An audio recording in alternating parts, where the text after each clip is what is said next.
साथ संगत जी, प्यार से कहना धन निरंकार जी। तो यहाँ इस अवतार वाणी के शब्द में ये जो माया के ऊपर ये बात से शब्द में दर्शाया जा रहा है कि ये संसार में जो दिख रहा है, संसार भी अपने आप में पूरा का पूरा या जो कुछ भी हम देखते हैं अपने जीवन में अनुभव करते हैं, इन आँखों से जो कुछ दिख रहा है वो सब माया ही है। वो इल्यूजन रूप में जो कहा जाता है कि कैसे ये माया के का ही रूप है संसार, उस तरह की आज है कल नहीं, क्षण भंगुर वाली बात कि ये इसका तो आना जाना लगा ही रहेगा। जैसे कभी एक उदाहरण के तौर पे एक चीज़ हमारे जीवन में, अगर अभी हमको भूख है तो हमारे आगे भोजन आ जाता है, तो उसके बाद हमारा इच्छा ये पहले रहती है कि भूख लग रही है तो भोजन दिखे, पर जैसे ही हमारा वो पेट भर गया, हमारी वो इच्छा की पूर्ति हो गई, तो फिर बस हम बीच में कभी कभी तो पूरा फुल्का भी नहीं समाप्त करते, आधे में ही छोड़ देते हैं। वैसे ही कोई भी चीज़ अगर है जो हमको भ्रमित भी करती है, लौड़ करती है अपनी तरफ, कि कैसे ये आकर्षण जो है इतनी चमक दमक दुनिया की, कि कुछ भी देखा जाए हम उसकी तरफ इतने प्रभावित हो जाते हैं कि हम ये भूल जाते हैं उस समय कि कोई चीज़ हमको टेम्पररी ये सुख दे रही है, ये साधन सिर्फ ज़िंदगी जीने के लिए है, पर हम इतने इम्पोर्टेंस दे देते हैं वो साधनों को ही कि अपनी ज़िंदगी को उन साधनों के इर्द गिर्द घुमा लेते हैं। तो इस पे हमको विचार करना चाहिए कि कैसे सिर्फ ये जो माया का रूप ये परछाने वाला है, तो जब तक ये याद रहेगा कि ये एक आने जाने वाली चीज़ नहीं है, ये टेम्पररी है, ये कोई परमानेंट चीज़ नहीं है, तो उतना ही हम उससे एक अपना ऐसा साधनों के इस्तेमाल तक ही लिमिटेड रहे, उसको अपने मन पे अपने दिमाग पे इतना ना चढ़ा ले कि बिना उन साधनों के वो गुजारा होना संभव नहीं है। हाँ जी। सुख दुनिया दे परछावे ने जेकर प्रीता पाएगा, ढल गए परछावे जिस दम रोएगा कुरलाएगा। तो यहाँ परछाओं की इस तरह ये दुनिया में सब ये माया को कंपैरिजन में किया जा रहा है कि जैसे अगर हम कहीं खड़े होते हैं, हमारे अगर पीछे से लाइट आ रही हो तो अपनी परछाई हमें आगे दिखती है, और अगर हम उसको पकड़ने की भी कोशिश करेंगे तो जितनी तेज़ हम आगे परछाई की तरफ जाएंगे उतनी तेज़ परछाई और आगे को जाएगी। तो ये माया भी उसी के संतुलन, उसी मुकाबले में ऐसे ली जा रही है कि ये तो एक परछाई ही है, हम चाहकर भी वो परछाई को नहीं पकड़ सकते, और जितना पकड़ेंगे उतना और उसका प्रभाव हमारे ये मस्तिष्क में आएगा, ये इस तरह हमारे जीवन में उसका असर आएगा। तो इन परछाओं को, ये टेम्पररी चीज़ों को, कि अभी आज एक खिलौना बच्चे को चाहिए, जैसे वो उसको माता पिता वो दिला देते हैं, तो अब कल को वो उस खिलौने से ही बोर हो जाता है, वो बस उसने जितना खेल लिया एक आधे दिन में खेल के, अब अगले दिन उसकी इच्छा एक नए खिलौने की तरफ करती है।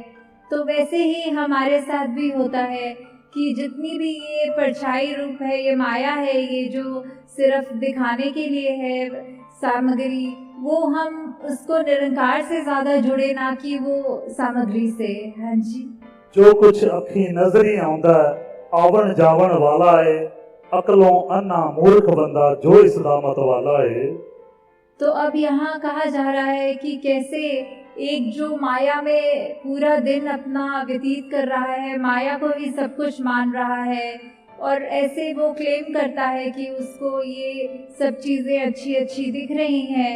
वास्तव में उसको इसमें एक अंधे व्यक्ति से कंपैरिजन किया गया है कि वैसे तो अंधा वो होता है जिसको नज़र नहीं आता,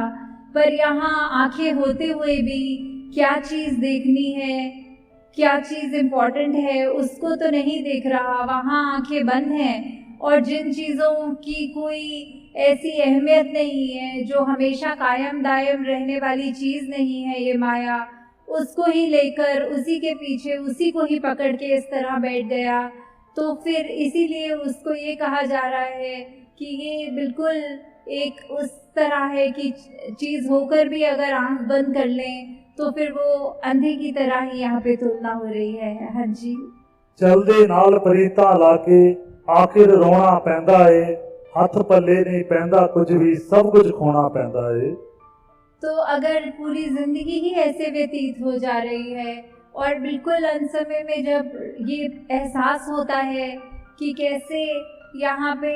हमको जो करना था इस जीवन काल में वो तो हमने किया नहीं और हम सिर्फ माया में ही भ्रमित रहकर माया का ही सहारा लेते गए, जबकि हमको इस जीवन काल में प्रभु परमात्मा का एहसास करते हुए, पहचान करते हुए सिर्फ प्रभु परमात्मा की ही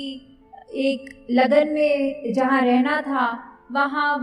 हमने प्रभु परमात्मा निरंकार को तो वो प्राथमिकता नहीं दी, पर अपनी ये मटीरियलिस्टिक लाइफ को ही इतनी महत्ता दे रहे थे कि ये भी बात ज़रूरी है कि हम आए हैं संसार में तो हमारा परिवार भी है, हमारी रिस्पॉन्सिबिलिटीज़ भी हैं, जिम्मेवारियां भी हैं। तो ऐसा नहीं है कि माया से बिल्कुल कट ऑफ करने की बात हो रही है, ये है कि चीज़ों का जो बनी है उपयोग के लिए उनका उपयोग करें, उनका सदुपयोग करें, पर उनको अपने ऊपर इस तरह हावी ना होने दें कि कैसे अगर वो चीज़ हमारे से छिन जाए तो इतना उसका असर हमारे ऊपर हो कि हम निराश हो जाएं या फिर इतनी एक्सट्रीम में ले जाएं कि अपनी ज़िंदगी को ही वहाँ समाप्त करने के ख्याल आएं। तो हमें ये सब चीज़ों से उठना है। सिर्फ ये प्रभु निरंकार परमात्मा जो हमेशा एक ही रहता है, सहज रूप में है और उसी की ही ये मजबूती लेते हुए अपने जीवन को चलाते जाना है। हाँ जी। नाल संत दे प्रीत करे जो सुख ओ सारे पा लेंदे, संत अवतार करे जे कृपा अपने नाल मिला लेंदे। तो कैसे संतों का योगदान रहा है एक इंसान पर कि कैसे वो प्रभाव इस तरह अपना छोड़ते हैं कि जब हम सत्संग में आते हैं और यहाँ का प्रभाव उस तरह जो वचन बोले जाते हैं उनको इस तरह से अपने जीवन में उतारते हैं कि हमें फिर ये लगता है कि संतों ने हमारे को सही मार्ग दिखाया है। युगों युगों से, आज की बात नहीं, ये जब से दुनिया कायम दायम है, संत प्रवृत्ति वाले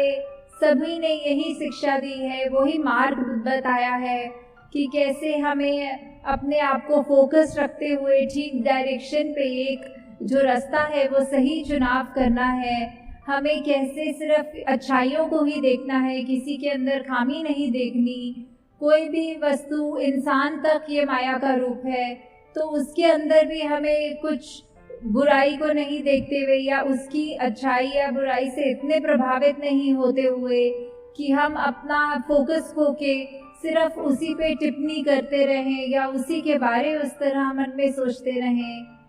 तो इस तरह से हमें और भी उदाहरण चाहे देख लें कि कभी हमें ये भी लगता है कि एक माया का रूप कोई गैजेट ले लें, कोई फ़ोन वगैरह कुछ भी ले लें, जब तक वो नया है हम उसकी कितनी संभाल करते हैं। दिन ब दिन जैसे जैसे वो पुराना होता जाता है फिर हमें उसकी इतनी परवाह नहीं रहती जितना पहले रहता है और उसके बाद वो मन फिर से करता है कि अब अपने उस गैजेट को बदल लें और कोई नई एक चीज़ खरीदी जाए, उसको रिप्लेस किया जाए। तो ऐसे ही संसार ने तो ये जो वस्तुएं हैं इनका तो ये चलना रहता ही रहेगा, पर हमारे को ये संत ये क्या सिखा रहे हैं, ये सत्संग में आने का हमारा मकसद क्या है, ये सिर्फ प्रभु परमात्मा निरंकार की बात कि कैसे हमको एक ये गौतम बुद्ध भगवान जी ने भी यही अपने ये भावों में रखा था। उन्होंने दोनों जिंदगियां देखी थी कि कैसे वो एक राजा के रूप में भी जिंदगी को बिताते हुए, महल माड़ियाँ होते हुए, और फिर एक वो उनकी मेडिटेटिव वो जिंदगी जहाँ उन्होंने अपने आप को अलूफ करके बिल्कुल अकेला करके, तो बीच में उन्होंने एंड में जो निष्कर्ष निकाला वो उन्होंने यही निकाला कि दुनिया के ये जो दो एक्सट्रीम्स हैं इसको तो हमने उस तरह नहीं अपनाना, पर ये जो मध्य मार्ग है, ये जो बैलेंस है, इसको मध्य मार्ग को ही हमको चुनना है कि जहाँ ना बिल्कुल कोई उतराई की बात, ना बिल्कुल चढ़ाई की बात, बस एक ही बात कि कैसे हमको अपने जीवन में ये सारी माया होते हुए भी, ये संसार जो माया का रूप है वो होते हुए भी हमें कैसे उस माया से बचते हुए सिर्फ और सिर्फ ये परमात्मा में अपना ध्यान जोड़ना है। कैसे हम ये जो ब्रह्म ज्ञान की दात जो प्राप्त कर चुके हैं उसके बाद भी अगर हम उससे ज़्यादा, निरंकार से ज़्यादा इम्पोर्टेंस अगर और किसी को दे रहे हैं तो इसमें कमी हमारी ही है कि हम कैसे उसको इतना जो अनमोल सी वस्तु है उसको लेते हुए ध्यान में नहीं बल्कि और चीज़ों में दिन रात लगे हुए हैं। तो ऐसे ही वही बात कि जहाँ पे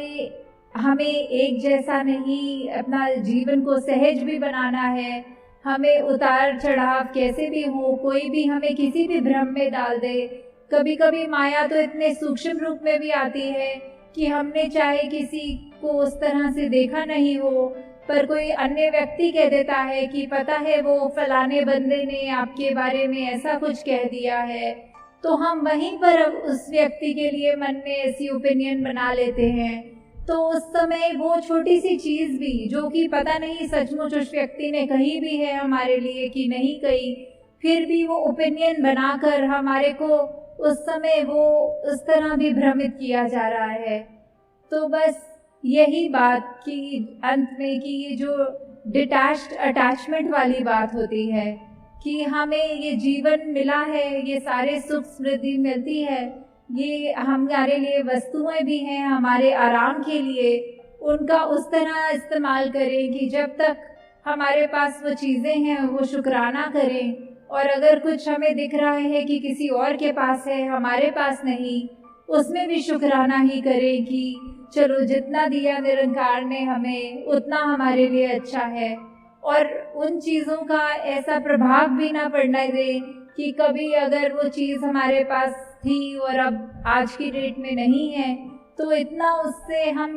अटैच हो गए कि अब उसका ना होना हमारे को अंदर से हमारे मति भी मार रहा है, दिल को भी बुझा रहा है और ऐसे डिप्रेसिव ख्याल दे रहा है। तो दासी ने पहले ही बहुत आप सबका समा ले लिया है और आज संगत भी इतने उत्साह से दूर दूर से आई है, सिर्फ पठानकोट की ही नहीं, आसपास के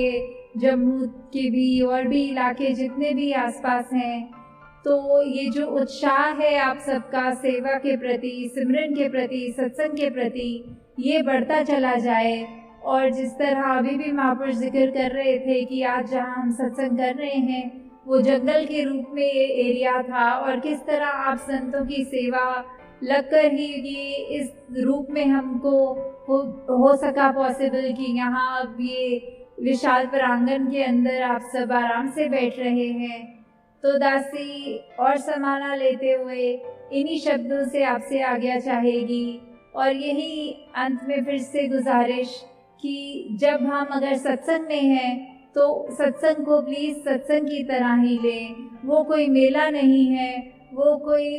ये बात ना सोचते हुए कि हम बस आएंगे आपस में सहेलियों के साथ बैठ के बातें करके घर को जाएंगे। नहीं, ये तो इतना ऊंचा स्थान है सत्संग का, यहाँ एक एक वचन भी अगर हम नहीं अगर मिस कर रहे हैं आपस की बातों में, और वो वचन पता नहीं कितना अनमोल है, उसने हमारे जीवन का क्या क्या बदलना है, क्या क्या रूप निखारना है। हम संगत होते हुए भी संगत को नहीं सुन रहे हैं, तो इससे बड़ा दासी ये कहना चाहेगी कि नुकसान कोई नहीं है। तो हम अपना नुकसान ना करें, अपने पैर पे कुल्हाड़ी ना मारें। जो निरंकार ने ये अवसर प्राप्त करवाया है सत्संग का, उसका हर पल सत्संग को सत्संग की तरह ही लें। साथ संगत जी, ध्यान निरंकार जी।